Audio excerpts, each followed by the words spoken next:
नमस्कार, मी विक्रांत शिंदे. पुढारी न्यूजच्या या विशेष कार्यक्रमात आपले स्वागत. महाराष्ट्र विधानसभा निवडणुकीचा प्रचाराचा धुरळा संपलाय आणि मतदानाचा दिवस हा उद्यावर येऊून ठेपलाय. या पार्श्वभूमीवर पुढारी न्यूज घेऊन आले विधानसभेचं महाकव्हरेज.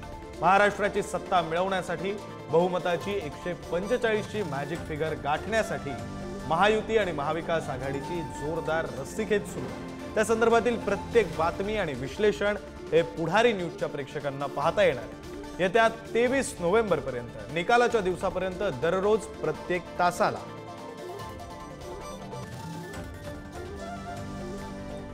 आपले प्रतिनिधी ज्ञानेश्वर चौतमल आपल्यासोबत जोडले गेलेले आहेत. आपण पुण्यासंदर्भात त्यांच्याशी बोलणार आहोत. ज्ञानेश्वर, पुण्यातले जे विधानसभा मतदारसंघ आहेत, काय नेमकी परिस्थिती आहे, कोणत्या प्रमुख लढती पाहायला मिळत आहेत आणि या व्यतिरिक्त कोणते मुद्दे गाजले, कोणत्या बड्या नेत्यांच्या सभा झाल्या, आतापर्यंत काय काय घडलंय पुण्यामध्ये? विक्रांत, प्रमुख लढतींबद्दल विचारत असाल तर पुण्यात सर्वाधिक महत्त्वाची जी विधानसभेची निवडणूक ठरते आहे ती म्हणजे चंद्रकांत पाटील यांची. कोथरूड विधानसभेत चंद्रकांत पाटील विरुद्ध चंद्रकांत मोकाटे आणि मनसेने देखील उमेदवार दिलेला आहे किशोर शिंदे. अशा पद्धतीची तिरंगी लढत कोथरूड विधानसभेत पाहायला मिळते. त्या पाठोपाठ जर विचार केला तर शिवाजीनगर मतदारसंघात आपल्याला कल्पना आहे भाजप विरुद्ध काँग्रेस अशा पद्धतीची लढत आहे, जिथे आपण या सगळ्या मागच्या प्रचाराच्या दरम्यान लढती पाहिल्या, तिथला प्रचार पाहिला तर सिद्धार्थ शिरोळे विरुद्ध दत्ता बहिरट अशा पद्धतीनं शिवाजीनगर विधानसभा मतदारसंघात चित्र एकूण रंगल्याचं आपल्याला पाहायला मिळालं. पुणे म्हटल्यानंतर कसबा विधानसभेकडे सर्वाधिक लक्ष जातं. सगळ्यात चर्चेत असलेला कसबा विधानसभा मतदारसंघ आहे, जिथे रवींद्र धंगेकर विरुद्ध हेमंत रासने अशी काँग्रेस विरुद्ध भाजपची लढाई असताना मनसेने देखील उमेदवार दिलेला आहे. मात्र सगळ्यात महत्त्वाची जी गोष्ट ठरते ती म्हणजे काँग्रेसकडून ज्यांनी बंडखोरी केली, काँग्रेस पक्षातून ज्या बाहेर पडल्या, अशा काँग्रेसच्या ज्येष्ठ नेत्या आणि माजी महापौर म्हणून ज्यांनी पुण्यामध्ये काम केलं त्या कमल व्यवहारे या देखील निवडणुकीच्या रिंगणात आहेत. त्यामुळे पाहावं लागणार आहे इथलं नेमकं समीकरण कसं असतंय. कमल व्यवहारे जेव्हा काँग्रेसमधून बाहेर पडल्या त्यांनी अपक्ष उमेदवारी अर्ज दाखल केला. अर्थात त्याचा फटका जो आहे तो रवींद्र धंगेकर यांना बसेल अशा पद्धतीचं सगळं चित्र, तशा पद्धतीची चर्चा या मतदारसंघामध्ये पाहायला मिळते. या पाठोपाठ पर्वती विधानसभा मतदारसंघाची चर्चा आहे. सगळ्यात इंटरेस्टिंग गोष्ट आहे ती म्हणजे तुतारी विरुद्ध घड्याळ अशा दोन जागा पुण्यामध्ये आहेत. जी वडगाव शेरीची जागा आहे आणि दुसरी जागा जी आहे ती हडपसरची.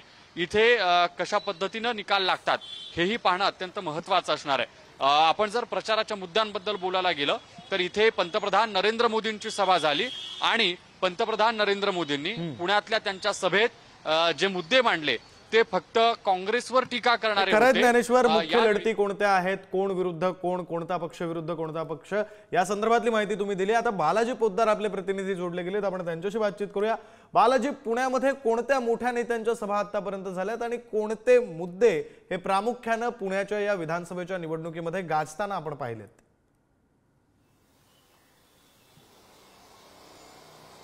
पुण्याचा विचार करताना विक्रांत, सर्वात चर्चेत असलेली लढत आहे ती बारामती विधानसभेची आहे.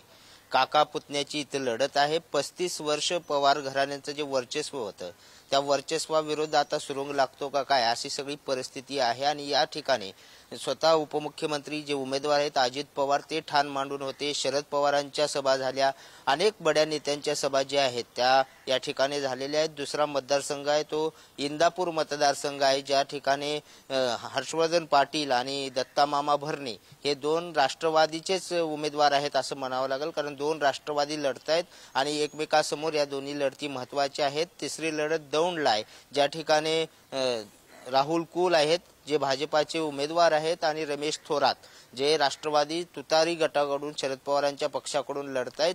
त्यामुळे इथंही पारंपरिक लढती झालेल्या आहेत आणि मोठ्या नेत्यांच्या सभा म्हणले तरी या दोन्ही मतदारसंघात देवेंद्र फडणवीस, अजित पवार आणि शरद पवार यांचे कट्टर समर्थक असलेले हे सगळे कार्यकर्ते आहेत. त्यामुळे या सगळ्या नेत्यांच्या सभा झालेल्या आहेत.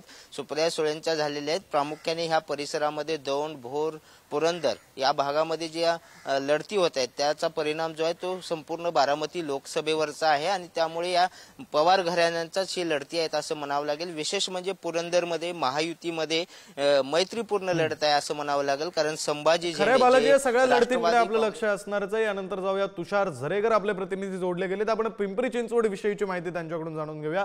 तुषार, पिंपरी चिंचवड मधली काय परिस्थिती, कोणत्या प्रमुख लढती पाहायला मिळणार आहेत आणि महत्त्वाचं म्हणजे कोणते मुद्दे हे यंदाच्या निवडणुकीत गाजलेत प्रचारामध्ये? सर्वात महत्त्वाचं जर आपण पाहिलं तर पिंपरी चिंचवड विधानसभा मतदारसंघ असतील, त्या पिंपरी चिंचवड महानगरपालिका हद्दीतील 3 विधानसभा मतदारसंघ असेल आणि मावळ आणि त्यानंतर उत्तर पुणे जिल्ह्यातील 4 विधानसभा मतदारसंघांमध्ये एकूण 8 विधानसभा मतदारसंघांमध्ये जर आपण पाहिलं तर राष्ट्रवादी विरुद्ध राष्ट्रवादी असाच मोठा सामना खरं तर या परिसरामध्ये पाहायला मिळतोय। विशेष यामध्ये जर आपण पाहिलं तर जुन्नर विधानसभेमध्ये पंचरंगी लढत होतीये। त्या ठिकाणी जर आपण सर्वात महत्त्वाचं पाहिलं तर महायुतीतील 3ही पक्षांमध्ये बंडखोरी झाली आहे। तर दुसरीकडे आंबेगावमध्ये मोठी लढत होताना पाहायला मिळतीये। 7 वेळा आमदार म्हणून निवडून आलेले दिलीप वळसे पाटलांपुढे यावेळेस शरद पवारांनी कडवं आव्हान खरं तर उभं केलेलं आहे, ते दैवदत्त निकमांच्या माध्यमातून। तिसरा विधानसभा मतदारसंघ आहे तो म्हणजे खेड। शिवसेनेची एकमेव जागा खरं तर पुणे जिल्ह्यातील ग्रामीण मधली महाविकास आघाडीकडून उद्धव ठाकरेंचा शिवसेना खरं तर त्या ठिकाणी लढली आहे आणि त्याच ठिकाणी जर आपण पाहिलं तर शरद पवारांचा मतदार आणि ठाकरेंच्या शिवसेनेचा मतदार असा एकंदरीत फायदा खरं तर कोणाला होतोय ते पाहणं खरं तर महत्त्वाचं ठरणार आहे। खरंय तुषार, बहुरंगी लढत ही पिंपरी चिंचवड मध्ये बऱ्याच मतदारसंघात आपल्याला पाहायला मिळणार आहे, त्याच्यामुळे कोणाला फायदा होतो कोणाला नुकसान होतं ते तर अगदी 23 तारखेला स्पष्ट होणार आहे। धन्यवाद तुम्ही दिलेल्या सविस्तर माहितीसाठी।